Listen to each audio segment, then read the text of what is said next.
Hello and welcome, ladies and gentlemen. Today, we will be talking about the legislative process and how it actually works. The Parliament, also known as Folketinget in Danish, sits in a single chamber.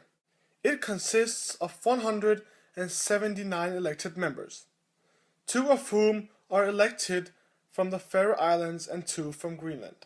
Parliamentary elections are held every 4 years, unless an election is called earlier, of course. Legislative bills must be presented and accepted 3 times in the same parliamentary year. In between these 3 presentations and votes on the bill, parliamentary committees may issue reports and resolve political disagreements on issues and votes on the bill. Parliamentary committees may issue reports and resolve political disagreements on the bill. But once it is approved, the bill must receive royal assent and be broadcasted in order to become accepted and permitted. What are interest groups? An interest group is an organization which tries to promote the interests of a certain group of people.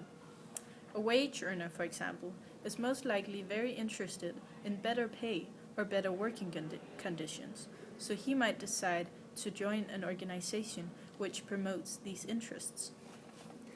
Large interest groups, with a lot of members as well as lots of money, will usually have more influence on legislation than small interest groups will. This is because they have more power resources.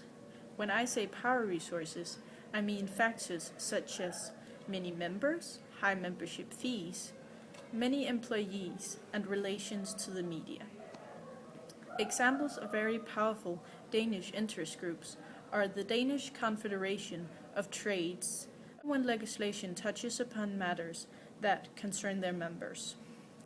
The different ministries almost automatically involve interest groups whenever it is relevant. In the hearing phase, interest groups are allowed to respond to bills. These responses may then be included as amendments to the bill.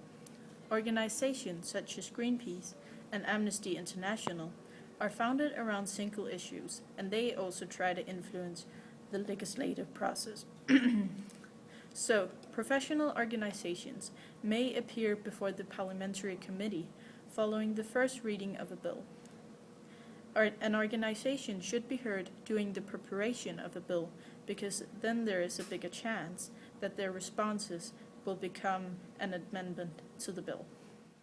In Danish parliamentary, there cannot be a majority against the government. Having control in parliament is important in the Danish democracy because there must be a reasonable amount of groups so the power is divided out equally, or rather there's not too much power given to one group. This is so each party has an equal chance to gain power in the government. Bao will explain how this works. If someone has a good idea or wants something to pass, these certain civilians can tell the group that appeal to this idea, and then this influential group can go to Denmark's parliament. Then they can debate and make a draft in which Folketinget will look through and see if there are any problem with the passing bill, and if there are none and everyone agrees, it will be passed to the Queen, in which she will be the final say to its validity.